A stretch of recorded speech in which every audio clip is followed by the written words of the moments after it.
오늘 한 주간 우리가 암송할 말씀은 이사야서 9장 6절의 말씀입니다. 이는 한 아기가 우리에게서 낳고 한 아들을 우리에게 주신 바 되었는데 그 어깨에는 정사를 메었고 그 이름은 기묘자라 모사라 전능하신 하나님이라 영전하시는 아버지라 평강의 왕이라 할 것임이라. 이사야 9장 6절 말씀. 긴 말씀이지만 한 주간 오늘 설교 말씀을 기억하면서 암송하시기 바랍니다. 본문입니다. 이사야서 9장 1절로 7절 말씀입니다. 제가 가진 성경으로 975면이 되겠습니다. 이사야 9장 1절로 7절 말씀 975면입니다. 전에 고통하던 자에게는 흑암이 없으리로다. 옛적에는 여호와께서 스불론 땅과 납달리 땅으로 멸시를 당케 하셨더니 후에는 해변 길과 요단 저편 이방의 갈릴리를 영화롭게 하셨느니라. 흑암에 행하던 백성이 큰 빛을 보고 사망의 그늘질 땅에 거하던 자에게 빛이 비치도다. 주께서 이 나라를 창성케 하시며 그 즐거움을 더하게 하셨으므로 추수하는 즐거움과 탈취물을 나누는 때의 즐거움같이 그들이 주의 앞에서 즐거워하오니 이는 그들의 무겁게 맨 멍에와 그 어깨 채찍과 그 압제자의 막대기를 꺾으시되 미디안의 날과 같이 하셨음이니이다. 어지러이 싸우는 군인의 갑옷과 피 묻은 복장이 불에 섭같이 살라지리니 이는 한 아기가 우리에게서 낳고 한 아들을 우리에게 주신 바 되었는데 그 어깨에는 정사를 메었고 그 이름은 기묘자라 모사라 전능하신 하나님이라 영전하시는 아버지라 평강의 왕이라 할 것임이라. 그 정사와 평강의 더함이 무궁하며 또 다윗의 위에 앉아서 그 나라를 굳게 세우고 자금 이후 영원토록 공평과 정의로 그것을 보존하실 것이라. 만군의 여호와 열심히 일을 이루시리라. 아멘. 아멘.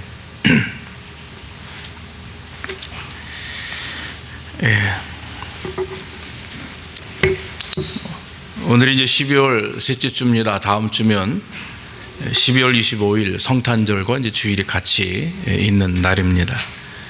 오늘이 이제 대강절 셋째 주, 세 번째 주간이 되고요. 12월이 이제 성탄이 있기 때문에 벌써 땡스기빙만 지나고 나면 라디오에서 계속 캐롤이 나오죠. 그리고 벌써 성탄 이렇게 추리하고 또 장식하느라 여러 가지로 바쁜 중에 있습니다. 사실 미국에서는 저희가 성탄이 가까웠고 12월이기 때문에 한편으로는 들떠 있고 그런데 또 잠시 한국에 일어나는 일들을 생각해 보면 참 답답합니다. 하지만 하나님께서 이번 기회를 통해서 나라를 바로 세우고 또 위정자들과 특히 우리 그리스도인들이 더 하나님 앞에 바로 서서 기도해야 되지 않겠나 이런 생각이 듭니다. 오늘 성경 말씀을 보면 우리보다도 더 암울한 그런 시대를 보냈던 이스라엘 백성들이 절망과 좌절을 느낀 이후에 하나님께서 이제 그들을 어떻게 축복하실 것인가 인도하실 것인가 하는 것입니다. 성탄을 맞이해서 예수님이 이 땅에 오신 이 직전부 이제 한 주 전이죠. 2000년 전 이 땅에 오셔서 그 암울한 세대 속에 빛이 되셔 오심으로 우리를 구원하신 그 은혜, 우리가 다시 한번 희망을 가지고 1년에 한 번 겪게 되는 그런 하나의 프로그램이나 행사가 아니라 매 순간마다 예수님의 다시 오심과 또 그 미래에 대한 소망을 가지고 재림을 꿈꾸면서 기대하는 가운데 하나님의 영광을 드리기를 간절히 원합니다. 오늘 성경 말씀 보면 평강의 왕으로 오시는 그 주님을 우리가 어떻게 기대해야 되는가, 무엇을 기대해야 되는가 하는 것입니다. 오늘 본문의 말씀을 보면 1절 말씀에 전에 고통하던 자에게 흑암이 없으리로다 이렇게 말씀을 합니다. 그러니까 이스라엘이 고통과 좌절 속에서 계속적인 외부의 침략과 또 스스로의 죄 때문에 하나님 앞에 온전히 서지 못한 그 죄 때문에 고통을 당하게 되었다라고 하는 거죠. 그런데 오늘 성경 말씀 보니까 평강의 왕이신 예수 그리스도께서 오시게 되면 고통받는 자들이 또 흑암에 있는 자들이 다 비추게 되고 그로 인해서 삶의 변화를 얻게 될 것이다, 축복을 얻게 될 것이다 하는 말씀입니다. 전에는 어려운 상황이었다라고 하는 것입니다. 고통받았습니다. 좌절합니다. 낙심합니다. 그런 상황이었지만 이제 하나님께서 큰 빛을 보내주셔서 흑암에 사는 자들이, 그리고 사망에 그늘진 삶을 사는 자들이 하나님의 은혜를 경험한다라고 하는 거죠. 오늘 1절 후반절에 중반에 보면 여기 보니까 여호와께서 스불론 땅과 납달리 땅으로 멸시를 당케 하셨더니, 그렇게 말씀이 나오는데, 스불론이나 납달리 땅은요 이스라엘의 가장 끝부분입니다. 그래서 변방하고 연결되어 있어서 이 주변에 있는 다른 민족들이 계속 공격을 많이 했답니다. 우리나라도 아시다시피 위쪽으로는 중국이고 아래는 일본이다 보니까 우리 역사에 얼마나 많은 수천 번의 외부의 침략을 받지 않았습니까? 마찬가지입니다. 이 주변에 있는, 즉 경계선 주변에 있는 그런 민족들은 큰 고통과 어려움을 당했다라고 하는 거예요. 스불론 땅과 납달리 땅도 마찬가지로 그와 같이 어려움을 당했다 하는 것입니다. 그런데 하나님께서 이제 멸시를 당하던 그들을 영화롭게 하겠다, 복을 내려주셔서 그들이 이제는 그런 멸시와 천대를 벗어나서 큰 기쁨을 얻게 될 것이다 하는 것입니다. 그러니까 무엇을 통해서냐 하는 거죠? 큰 빛, 바로 예수 그리스도를 통해서라고 하는 것입니다. 마태복음 4장 13절로 16절에 그와 비슷한 말씀을 기록하고 있는데, 거기 보니까 나사렛을 떠나 스불론과 납달리 지경 해변에 있는 가버나움에 가서 사시니 이는 선지자 이사야로 하신 말씀을 이루려 하심이라. 일러스되 스불론 땅과 납달리 땅과 요단강 저편 해변길과 이방의 갈릴리어 흑암에 앉은 백성이 큰 빛을 보았고 사망의 땅과 그들의 앉은 그 자들에게 빛이 비쳤도다, 이렇게 말씀을 했습니다. 그러니까 본문에 나와 있는 이사야 9장 1절의 말씀을 인용해서 성경에 그렇게 신약에 와서 예수 그리스도께서 말씀하셨다라고 하는 것입니다. 예수님께서 가버나움에 사셨다라고 하는 말의 의미는 선지자 이사야의 말씀을 성취하기 위해서 예수님이 그렇게 하셨다라고 이렇게 설명할 수가 있는 것입니다. 큰 빛, 참빛, 바로 예수 그리스도죠. 요한복음 1장 4절에서도 말하기를 그 안에 생명이 있었으니 이는 생명은 사람들의 빛이라. 빛이 어두움에 비치되 어두움이 깨닫지 못하더라 그랬습니다. 예수님이 오셨는데 사람들이 알지 못하는 거예요. 그저 그냥 눈에 보이는 나사렛에서 태어난 30대 초반의 젊은 남자. 근데 과연 네가 뭘 할 수가 있느냐? 나사렛, 그곳은 가난하고 아주 천한 사람들이 모여 사는 그런 조그만 동네인데 나사렛에서 무슨 선한 일이 있을 수 있겠느냐? 이렇게 성경이 말하거든요. 그렇게 사람들이 말을 했다라고 하는 것입니다. 그런데 그분이 바로 예수님이시며 그분이 큰 빛, 즉 우리를 구원하실 그런 독생자 예수 그리스도라고 하는 거죠. 오늘 성경 말씀 보면은 그 일을 누가 이루시느냐? 만군의 여호와께서 열심을 가지고 열정을 가지고 이루신다 말씀을 했습니다. 그러므로 여러분, 우리 구원의 문제, 축복의 문제, 우리의 삶 속에서 평안과 평강을 누리는 문제는 하늘로부터 오는 것이고 하나님께로부터 오는 것입니다. 믿습니까? 우리가 수고하고 애를 써도 되는 것은 아닙니다. 그에 따른 어떤 수고와 애, 노력 가운데 하나님의 인도하심과 역사하심이 먼저 앞장설 때, 주장되실 때 우리가 그것이 큰 열매를 맺게 되는 것입니다.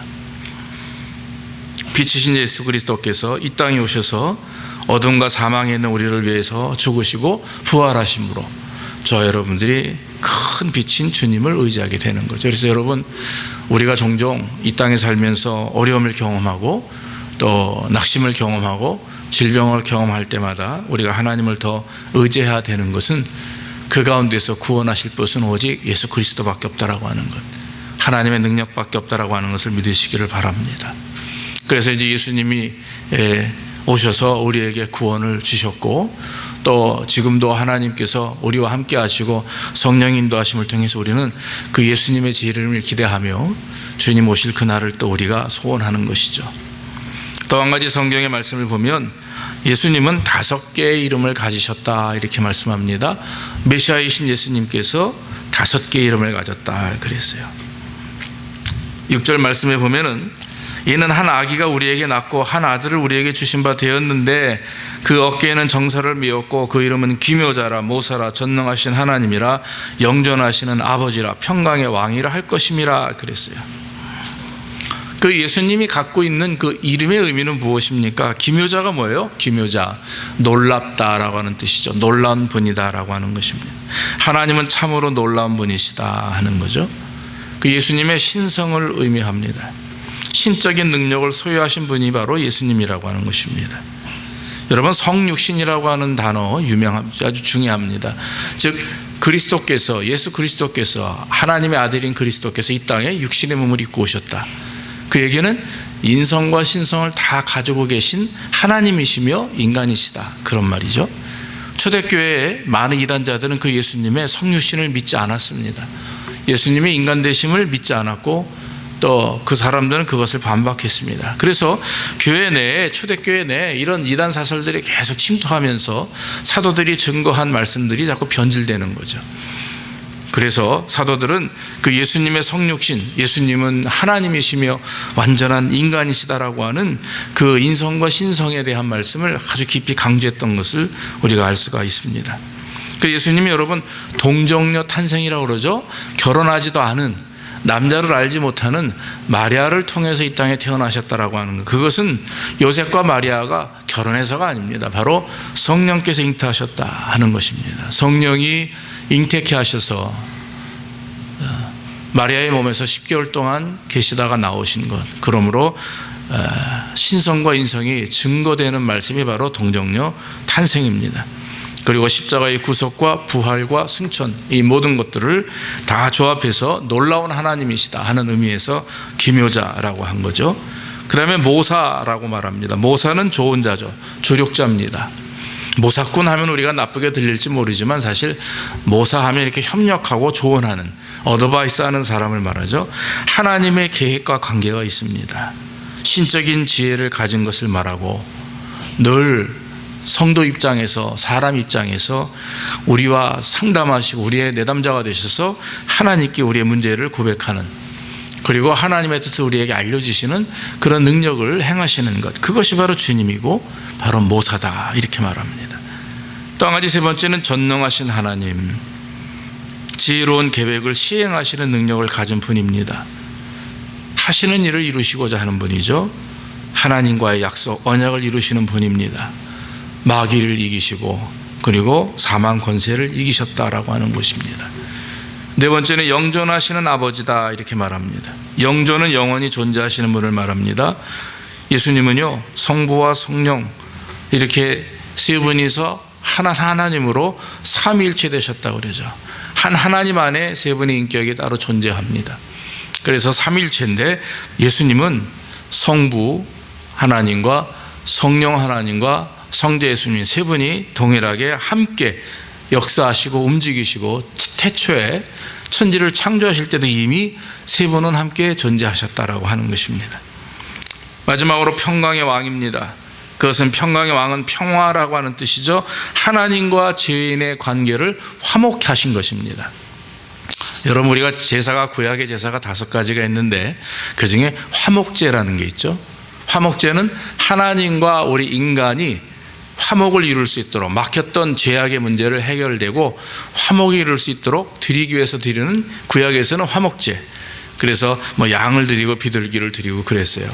그러나 예수님께서 이 땅에 당신이 직접 제물이 되시고 어린 양이 되셔서 우리가 드려야 될 그 제물을 친히 몸으로 갚아주셨죠. 몸으로 드리시기 때문에 이제는 우리는 그 예수님 믿고 나를 위해서 예수님이 제물이 되셨기 때문에 이제는 우리가 예수를 믿으면 되는 거예요.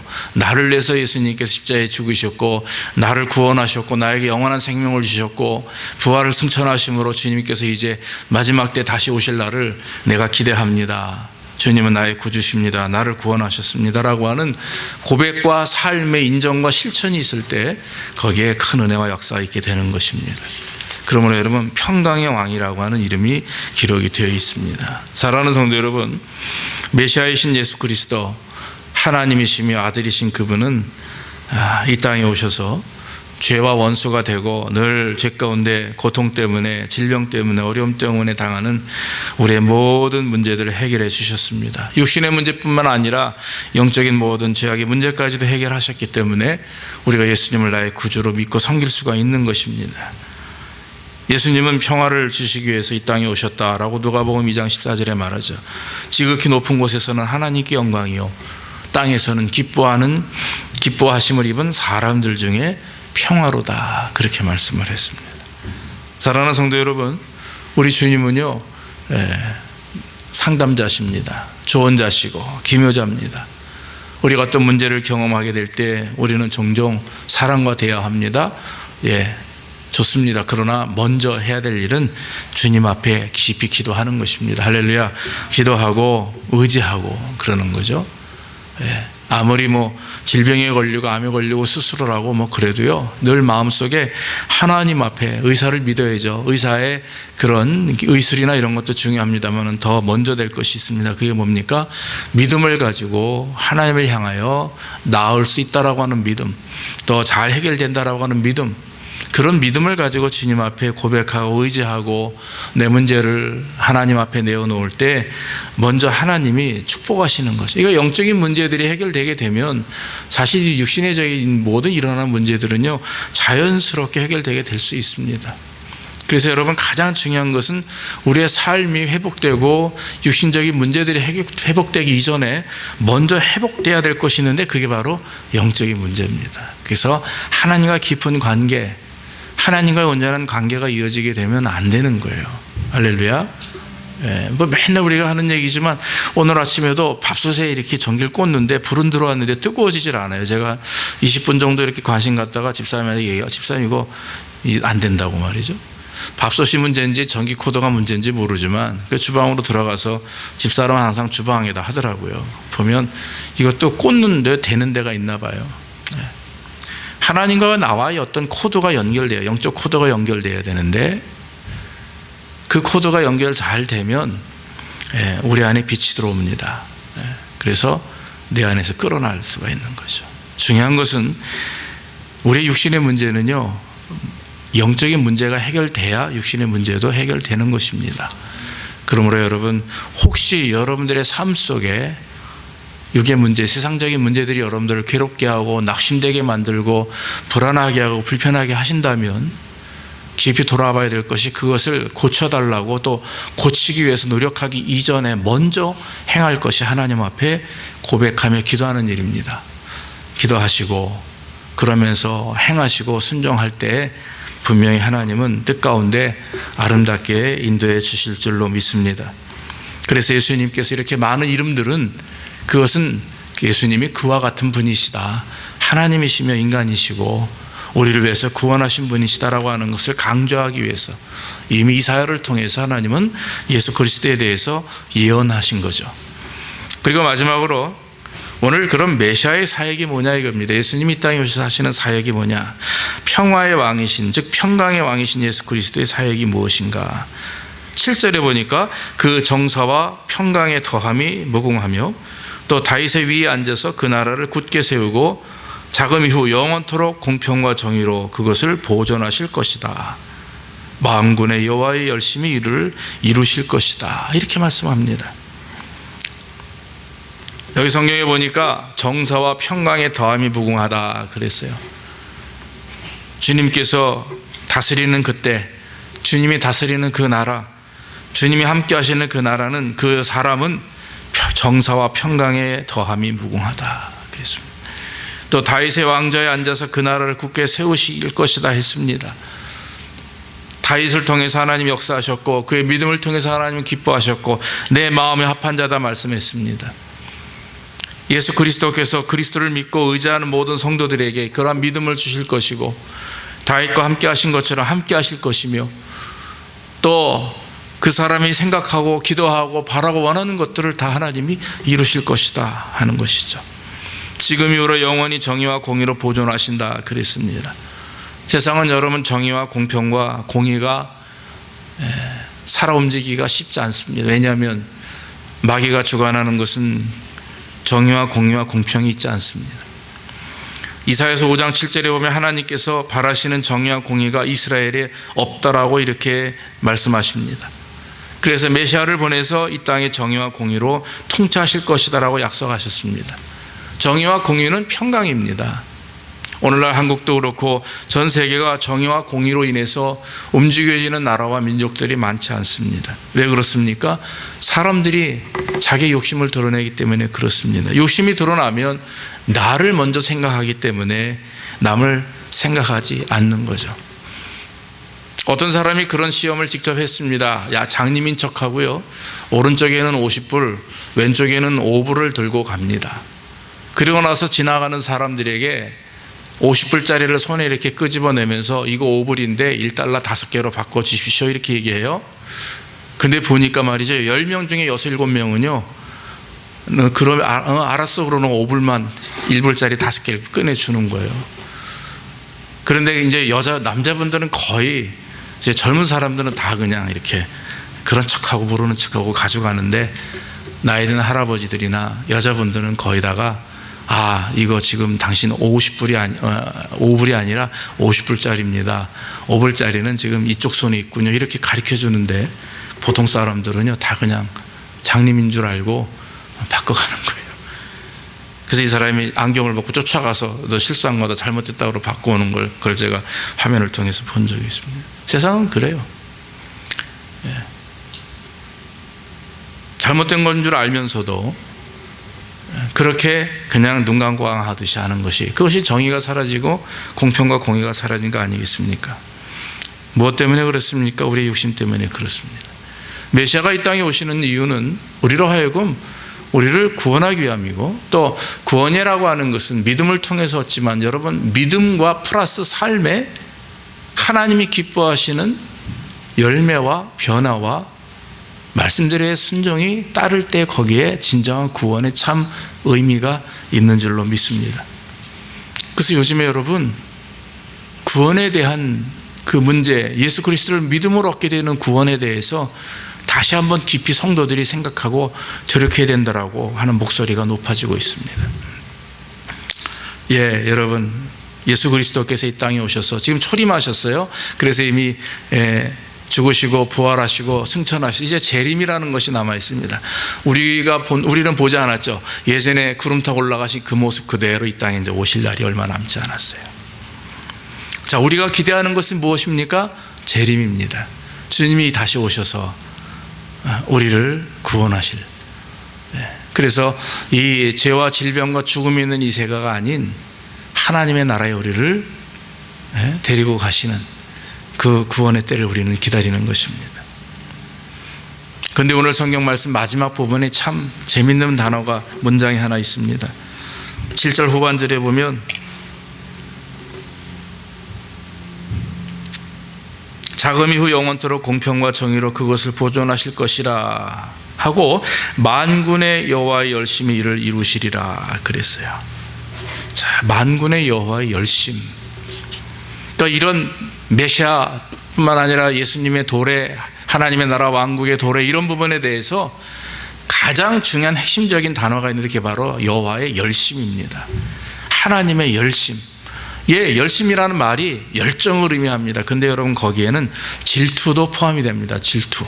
키나라고 하는 히브리 단어인데요, 질투도 거기다 포함이 됩니다. 여호와께의 열심이 우리를 주장하시고 인도하시는데, 만약에 우리가 하나님이 열심을 가지고 우리를 주장하심에 반해서 그 말씀대로 순종하지 못하고 하나님의 백성들인 우리들이 마음속에 하나님을 사랑하고 의지하기보다도 세상을 더 사랑하고 의지한다면 하나님은 그것을 싫어하십니다. 증오하신다고 그렇게 말했습니다. 그 성경에도 나는 질투의 하나님이라 그러셨거든요. 그러니까 여러분, 삶 속에서 하나님의 말씀을 따른다, 성도다, 믿는 사람이다, 크리스찬이다 이러면 하나님으로부터 질투함을 받아서는 안 되죠. 정말 사랑하는 마음을 가지고 하나님을 의지하며 하나님을 바라볼 때 하나님께서 축복하시는 것입니다. 하나님은 사람을 외모로 판단하지 않습니다. 그 마음에 있는 중심을 보시고 그 사람을 판단하는 거죠. 그래서 여러분, 겉으로 드러나는 어떤 행위보다도 더 중요한 것은 그 마음 중심에 어떤 마음과 생각을 가지고 하나님을 예배하느냐, 섬기느냐, 사랑하느냐 하는 문제가 중요한 것입니다. 어떤 사람이 이런 말을 했어요. 예수님이 이 땅에 태어나신 성탄절은 우리에게는 가장 행복한 날이지만 하나님께는 가장 슬픈 날일 것이다, 이렇게 대답을 했습니다. 이유는 간단합니다. 하나밖에 없는 자기 아들 독생자를 죽이기까지 우리를 사랑하시기 때문에 그렇게 하지 않으면 안 됐거든요. 독생자 아들 예수를 이 땅에 보내주셔서 죽게 하지 않으면 우리의 죄를 구원할 수 있는 방법이 단 하나도 없어요. 그래서 오직 한 길, 구원이라고 하는 것은 예수 그리스도를 통해서만 이루어지는 것입니다. 그러므로 여러분, 누가 여러분 내 죄 때문에, 내 문제 때문에 누가 자기 목숨을 버려요? 쉽지 않습니다. 중요한 것은 나를 위해서 예수님이 십자가에 죽으셨다라고 하는 거예요. 그래서 나에게는 기쁜 날이고 축복의 날이지만 하나님께는 슬픈 날일 것이다, 우리가 이렇게 상상할 수도 있는 겁니다. 왜냐하면 아들, 그것도 하나밖에 없는 아들을 죽게 해야만 이 무지한 인간들을 구원하기 때문에 우리는 여러분 그런 사랑을 힘입은 사람들입니다. 예수님은 메시아로 이 땅에 오셔서 우리를 구원하셨고 이 땅에 평강을 주셨습니다. 그리고 하나님과 우리의 관계를 화목케 하셔서 감히 우리가 이와 같이 성전에 모여서 하나님께 직접 기도하고 예배할 수 있는 그런 자리에 서게 되었습니다. 성경 말씀대로 그의 나라가 영원할 것이며 주 앞에서 즐거움을 더하게 될 것이다 말씀하신 것처럼 그 예언이 성취되었던 것입니다. 사도 바울은 이렇게 말합니다. 고린도서 11장 2절에 내가 하나님의 열심으로 너희를 위하여 열심을 내노니 내가 너희를 정결한 처녀로 한 남편인 그리스도께 드리려고 중매함이로다, 이렇게 말을 했습니다. 여기서 여러분 우리가 깊이 생각해야 될 것은 예수 그리스도께서 이 땅에서 우리를 구원하신 것과 나아가서 그 모든 그런 계획은 바로 하나님의 열심이 거기에 있다.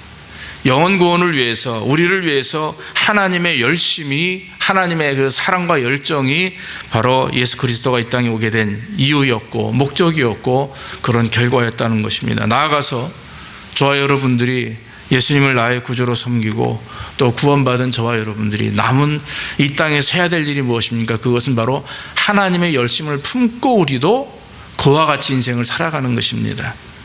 사도 바울이 성도들에게, 사람들에게 복음을 증거하는 것이 오늘 성경 말씀대로 하나님의 열심으로 너희를 위하여 열심을 내노니, 그러면서 남편이신 예수 그리스도께 처녀인 너희들을 중매한다, 이런 표현을 썼어요.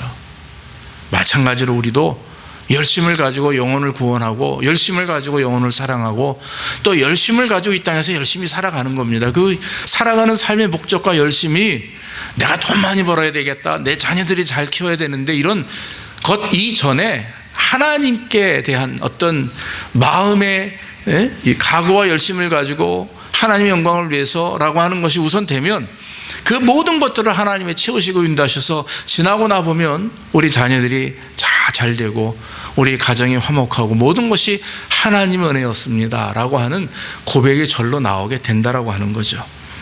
여러분, 그런 선한 열심이 저와 여러분들이 있기를 주의 이름으로 축원합니다. 그래서 여러분, 오늘 평강의 왕으로 이 땅에 오실 예수님, 오셨고 앞으로 오실 그 예수님을 기대하면서 우리는 그 하나님이신 열심을 가지고 소망합시다. 예수님의 제 이름을 사모하고 소망합시다. 그리고 기다림을 가지고 10처녀 중에 슬기로운 5처녀와 같이 저 말씀을 가지고 기도하는 가운데 성령 충만하여 주님 오시는 그날을 기다릴 때에 주께서 함께 하시고 역사하셔서 메시아로 오신 주님이 우리뿐만 아니라 우리 주변에 있는 모든 사람들에게 복음을 증거하는 저와 여러분들이 축복할 것이고, 주님의 나라가 도래할 때 우리는 다 잘했다 칭찬받는 하나님의 자녀로 주님 앞에 부끄러움 없이 서게 될 줄로 믿습니다. 성탄절을 앞두고 저와 여러분들이 평강의 왕으로 오실 예수 그리스도를 기대하며 또 기다리며 이 땅에 살아가며 하나님께 영광 돌리는 귀한 삶이 되기를 주의 이름으로 축원합니다. 기도하겠습니다. 아버지 하나님, 감사합니다. 예수님이 이 땅에 오실 것은 이미 구약에 예언되어 있는 말씀이고 인류 구원을 위해서 하나님이 계획하신 대로 이루셔서 죽었던 모든 우리들이 그리스도를 통해서 살아났고 구원받았으며 새 생명을 얻게 되었음을 고백합니다. 이제 하나님 다음 주면 주님 이 땅에 태어나시는 날, 우리가 아버지 하나님 그 주님을 기대하며 기다리며 말씀을 나누었습니다. 하나님, 메시아로 오신 주께서 이 땅에 오셔서 우리를 구원하시매 그 구원의 은혜는 하나님의 열심을 통해서 온 것이요, 우리 또한 하나님의 향한 열심과 믿음을 가지고 주와 평강 돌리는 삶이 될 수 있도록 인도해 주시옵소서. 우리에게 속해 있는 그런 가족들, 친지들, 주변에 있는 많은 사람들에게 정말 그리스도를 증거하게 하시고, 구원받지 않고서는, 믿지 않고서는 회복될 수 없는, 해결될 수 없는 우리 죄의 문제, 우리가 깊이 깨달아 하나님 열심을 가지고 열정을 가지고 증거하여 우리 주변에 있는 모든 자들이 다 구원받는 하나님 백성들 될 수 있도록 복을 내려 주시옵소서. 감사하고 예수님의 이름으로 기도하옵나이다. 아멘. 우리 찬송가 167장 찬송하시면서 예물 드리겠습니다.